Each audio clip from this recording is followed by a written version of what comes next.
July 4th. Check out the weather graphics right there. So again, the warmest Christmas Eve ever in the middle 70s, and it continues to be a balmy night. And there's the Empire State Building in Christmas colors, despite the fact that it is so warm and at even 70 at 6 o'clock.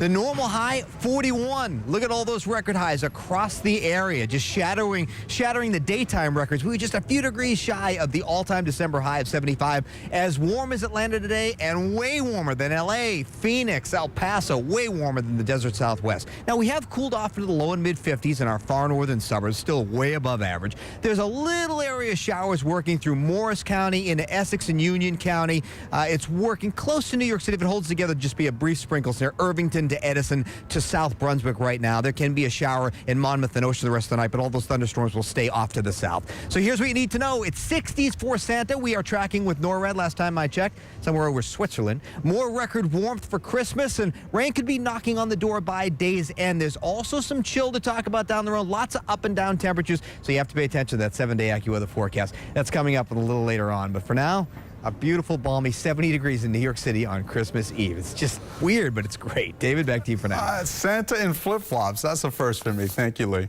Well, Christmas in New York City, always a special time that brings tourists from across the country and across the world. But these record-breaking high temperatures have given a whole new twist to this holiday season. Eyewitness News reporter Rob Bowers in Bryant Park right now with more on that. Rob. Hey, Dave, a new twist indeed. The weather out here, as we all know by now, is absolutely spectacular. Take a look behind me at this crowd here at Bryant Park. People are out here. They are shopping. They are eating. They are outside having their coffee. So one thing to say, happy Memorial Day, guys. It's crazy out here. No matter where you are doing today, what you're doing today or what you're doing tonight, you've had historically spectacular weather.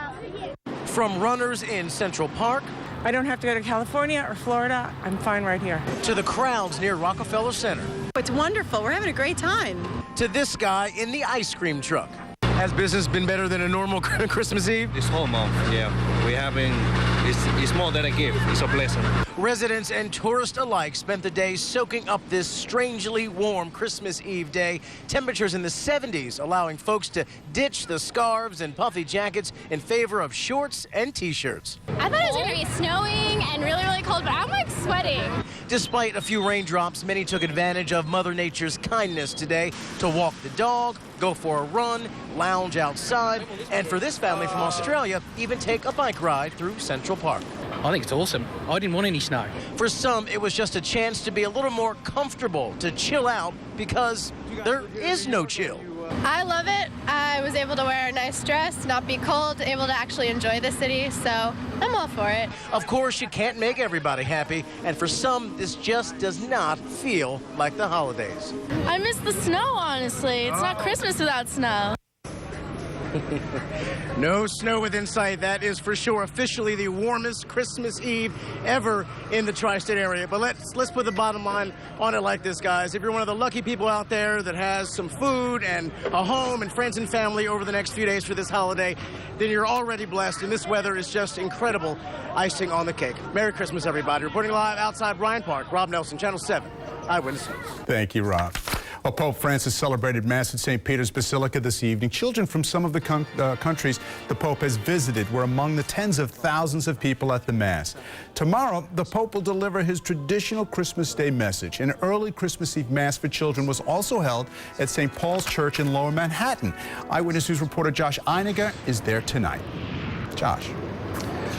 And David, this is one of the most historic churches in the United States. George Washington himself worshipped here, and it's certainly not for quite as long as it's been since then, but for as long as anyone can remember, they've been doing this. We'll show you video of the annual Children's Family Christmas Eve service and Children's Pageant at St. Paul's Chapel. About 30 kids acting out the story of Christmas. You can see how into it they are. They don't listen well, and I actually think most adults don't listen well anymore to blah, blah, blah, blah. You know, the sermon. Nobody's going to listen to the sermon like they listen to the story. So that's what excites me. It sort of brings me closer to God, and I feel like special that I can perform in this play. Just like my brother, it sort of brings me closer to God. And I prefer this church because they have donuts. It wouldn't, right? St. Paul's Chapel is operated by Trinity Church, which is running more formal services all night. But, of course, they don't have donuts there. We're live in Lower Manhattan. Josh Einiger, Channel 7 Eyewitness News. Thank you, Josh. Donuts are awesome. Well, procrastinators are finishing their shopping as malls start closing at this hour. Many shoppers went looking for last-minute bargains at Queens Center Mall in Elmhurst earlier today. Eyewitness News reporter Darla Miles is hanging out with the shoppers at Newport Center Mall in Jersey City. Darla, how's it going? It's going great. In fact, this is Newport Center Mall here in Jersey City is just about to close. Right about now, people are taking advantage of those last-minute deals, the final minutes, seconds of the shopping day, and some people may have even found themselves buying gifts for some who weren't originally on their list. Are you going to buy me a gift? Yeah. What are you going to buy me for Christmas? That. Hey, count me in on some of this last-minute gift giving. What are you going to buy me for Christmas? I don't know. Okay. What's the best deal you got today? Probably at H&M, where he got the tie and the shirt. So he's actually sporting some of his deals today. Oh, yeah. He's wearing them. He's fresh out the box today. Shoppers are getting the best deals and looking the part during the Christmas Eve dash at Newport Center Mall in Jersey City Thursday. This is a Christmas gift, Christmas dress we had. We bought it when she was small, and because she was too small, we said, we leave it for her. And my wife decided to put it on today because it actually fit. The one misfit, the weather. I'm burning up, and I'm used to the cold weather back here in New York. But for most, it definitely feels just like Christmas. Oh, it's awesome. It's awesome. Just the excitement, the confusion, you're all sweating, but it's still fun. Did you figure out what you're going to get me for Christmas yet?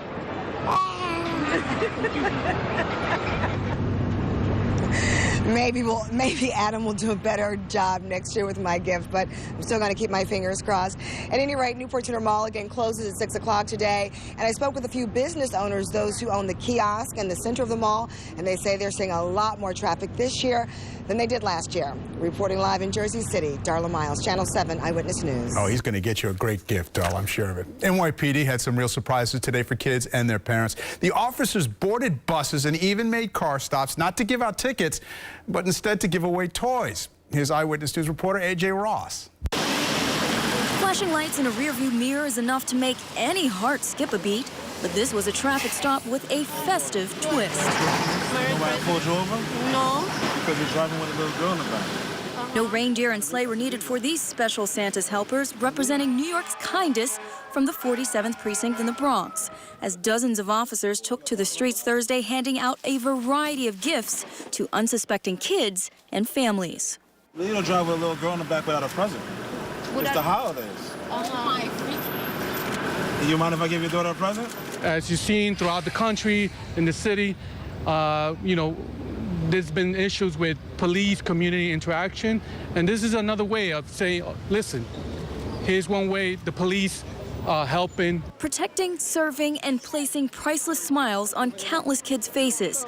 The toys were actually extra gifts from a recent toy drive at the precinct, prompting officers to not only hit the streets, but also a few buses to spread some holiday cheer. These are some of the candid photos the NYPD posted to Twitter. I thought I was getting a ticket. I don't know.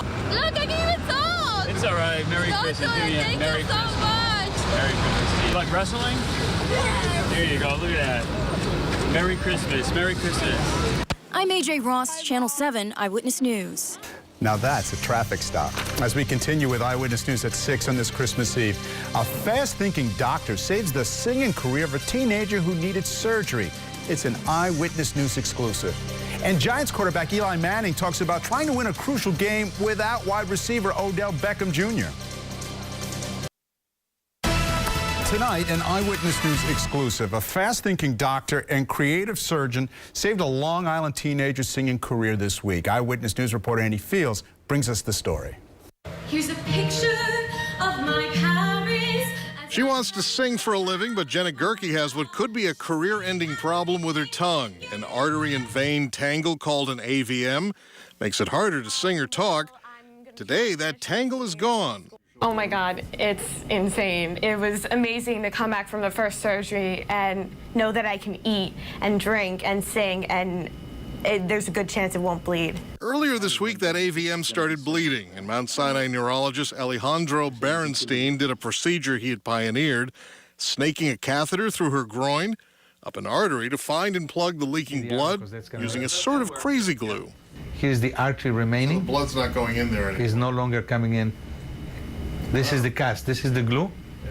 This is the picture before we reverse. Then here comes the injection of the dye, and there's no longer.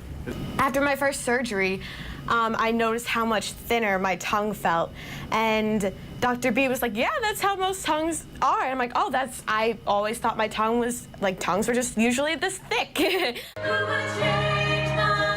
Jenna and her younger sister Rachel both live in Plainville, Long Island. Temple University's music school just offered Jenna a nearly full scholarship where she plans to study music therapy. Thanks to Mount Sinai's surgical team, she might someday sing her way all the way to Broadway. We may need to retouch this. For a while, I considered not going into music at all, but honestly, I would be miserable if I didn't go into music because it's just my passion in life. I'll make you proud of. At Mount Sinai Hospital, Andy Field, Channel 7 Eyewitness News. Well, at some local churches, the story of Christmas and its connection to a little town in Bethlehem is reimagined as a Star Wars saga. Liquid Church in New Jersey putting a Star Wars spin on its traditional Christmas Eve services. The non-denominational church looking at what they call the parallels between the Bible and the movie franchise. Star Wars The Force Awakens opened in theaters last week and currently breaking box office records. Star Wars is an epic story of the dark side versus the light. And as Christians, that's our story as Christmas. The light of God and the love of God overcoming the fear and hatred in a dark world. Well, there you go. Ceremony even featuring dancing stormtroopers and attendees snapping family photos with a live Star Wars-themed nativity scene. Just ahead, Eyewitness News, Lee says we'll see some rain during the long holiday weekend. He's next with your AccuWeather forecast. You ever wonder what Santa does before he starts delivering all those packages? No, maybe this is it. Look at this Santa. Yeah, this one decided to take a break to get in some snowboarding in Big Bear in California. How cool is this guy? Now, of course, comes the hard work of going down chimneys and delivering presents. But right before that, this is how he stays in shape, you know, tries to get ready. Deal has built up his stamina. Oh. Guy doesn't need reindeer to get air. I'm telling you that. Why does he have reindeer when he can do that? You know, it's something else. Many talents. They were begging for snow out there last year, and they got it this year out west. Oh, they did. And we can't get a flake. Not even. I feel bad for all the skiers There's here. no you know, doubt a lot about of people it. People can buy ski houses in anticipation. I mean, rent them even. Exactly. You know, and then we're waiting for the snow. They'll be looking at the long-range forecast and at least be happy they can make some snow, even though I don't see big snows on the horizon. But what we do see is a little bit of rain and a lot of mild temperatures. Our temperature in the low 70s. How about this sunset? A Caribbean sunset on Christmas Eve over New York City. Beautiful. That is fantastic. Just fiery oranges and reds on the horizon. Really gorgeous. And that little hint of sun helped us get into the low 70s. We really didn't even need the sunshine because of all this warmth with this air mass today. We reached 72. Good enough to crush the old record in the low 60s, but just shy of the all-time December high of 75.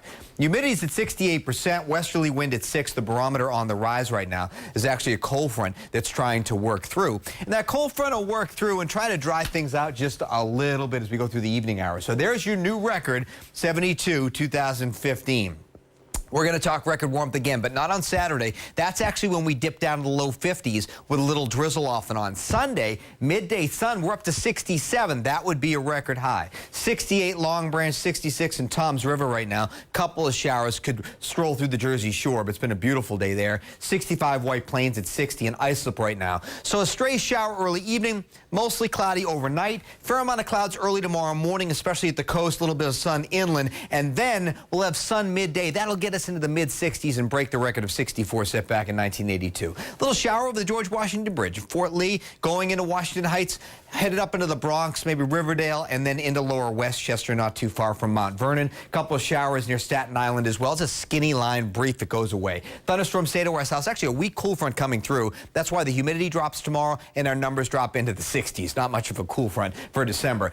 The cold front actually puts on the brakes just offshore, and then more showers right along it, and that's why rain returns to the forecast forecast tomorrow night into the day on Saturday. On the Futurecast, though, the minimal threat overnight. Some clouds thinning out during the day tomorrow. A little tougher to do south of the city, and then the clouds will thicken up in a couple of showers. This Futurecast is portraying that it waits to shower till Saturday morning. I think some rain can actually get in here tomorrow evening. I'd have the umbrella tomorrow evening. But a merry mild Christmas at 66 degrees, record warmth. Here comes a cool shot on Saturday at 52, only to see it warm right back up on Sunday. Rain will be light on Saturday. Stray evening shower, warm with clouds, little patchy fog late, 66 tomorrow, brightest in the middle of the day, then clouds thicken, some late rain south and west. Shower drizzle actually comes back tomorrow night. Here's your 7-day AccuWeather forecast. So light off and on rain on Saturday, not a washout, just a lot cooler at 52. On Sunday, 67. That means for the Jets-Patriots game, 64 kickoff. Bring the umbrella. Certainly don't need the heavy raincoat. It might just shower third or fourth quarter as the game's coming to an end. Dramatic drop on Monday, 42. Rain's coming in on Tuesday. North and west early in the morning could actually be a little bit of an icy mix before it goes over to rain. And then on Wednesday and Thursday, it's in the low 50s. But we'll have these cool shots off and on. With the help of NORAD, we're tracking Santa. Last spotted in Africa. Yes, so it's only a matter of time. Another swing through Europe and the UK, and he'll be on the way to North America. I love tracking that. This is happening. Yeah, no, it's happening now. By the way, do you have the rights to Merry Mild? It's very good. This You like that? This could take off. There's alliteration. It's a lot of things. He gets got everything. Thanks. Listen, we got Rob Powers off tonight, but we got Anthony Johnson next with sports. Anthony. Well, Dave, Odell's antics leaving Christmas cold and plans for Giants fans. Big Blue backers really feeling blue. Coming up at Eyewitness News Sports, Odell's teammates prepare for a big game without their best player. And the Mets will not give up the big bucks to keep Yo Ennis. Bye-bye offense when sports continues. Hi, I'm Petty Officer Figueroa. I work in PSD Bahrain. I want to say happy holidays to my family in New York. Hi, Anthony. The Giants without Odell Beckham Jr. is a different Giant team. Well, maybe they're not Giants at all. How about that? So it was day one AB for the Giants. That's in life after Beckham as they began preparations for the Vikings, knowing they will be without their all-pro receiver. Despite the suspension, the NFL is going to make the Giants play in Minnesota on Sunday night. Mercy, mercy. And crazily enough, Big Blue still has an outside chance of making the playoffs. But those chances include winning their final 2 games and getting help. It begins Sunday at 9-5 Vikings with the Giants' top player watching from home. It truly may take a Christmas miracle to pull this one off. Great opportunities for other guys to step up, and we'll be able to run our offense and you know, go about our business, and the guys know what they're doing. Guys know the routes. Guys know how to get open, and we'll go about it and make plays. It's about our team to be able to now come together and play hopefully our best game, but certainly many people are going to have to be called upon. As for the Jets, they too have legitimate payoff aspirations, but their old foes, the New England Patriots, come to town Sunday with a chance to dim those Jets' hopes. Gang Green knows they need to win their final 2 games and get some help to make it to the postseason. Even at 11-5, the Jets could be on the outside looking in with the tiebreakers working against them. But 4 wins in a row, this team is on a roll. We've all got a little bit better understanding of who we are and, you know, how to get things accomplished. We've got a better feel for each other. You know, that being said, we've got to go out there and do it. Sorry, Mets fans. Late word tonight, former Met Daniel Murphy has signed a 3-year deal with the Washington Nationals. Yes, he went to the dark side. Mets fans were hoping that Yoenis Cespedes would be under the Mets Christmas tree, but apparently they will only find coal. The Mets confirmed today that talks for the slugger are no longer ongoing. In fact, they never even got serious. Instead, the team is looking to add a right-handed outfielder and a reliever. On to the hardwood. The Knicks and Nets are off until Saturday. The Knicks hope to have Carmelo Anthony back for their game in Atlanta after missing last night's game in Cleveland. With Melo's absence, the Knicks look for a strong game from Kristaps Porzingis, and yes, he delivered. The rookie scored 23 points in the first 3 quarters as the Knicks were right in it, but then came the final quarter, and he was scoreless. And with the game tied in the final 3:21, it turned into the LeBron James show. He scored the next 6 points to put things away for the Cavs. The Knicks fall 91-84, unable to finish once again. We have heart, you know, we want to win games. We want to play hard for each other, and that's the most important thing for us now, to stick together as a group and keep playing that way. And finally, as you plan your holiday sports travel, here's one place you probably want to skip. It's called the House of Marbury, a museum to celebrate the basketball career of Stephon Marbury. Located in Beijing, the Brooklyn native played for 6 NBA teams before heading to China, where he's led the Beijing Ducks to 3 championships. The House of Marbury, a holiday mustn't. Oh, that's really? it in sports. Excuse me, the guy's winning championships. You're going. That's fine. I'll go if I'm there. Maybe not with you. Enjoy. You want to go? I'll get someone to come with me. Thanks a lot. That's our news for now. Thank you for joining us. I'm David Navarro. World News Tonight with David Muir is next. Eyewitness News returns at 11. And please have a Merry, Merry Christmas. And thank you so much for being with us this year. Great night.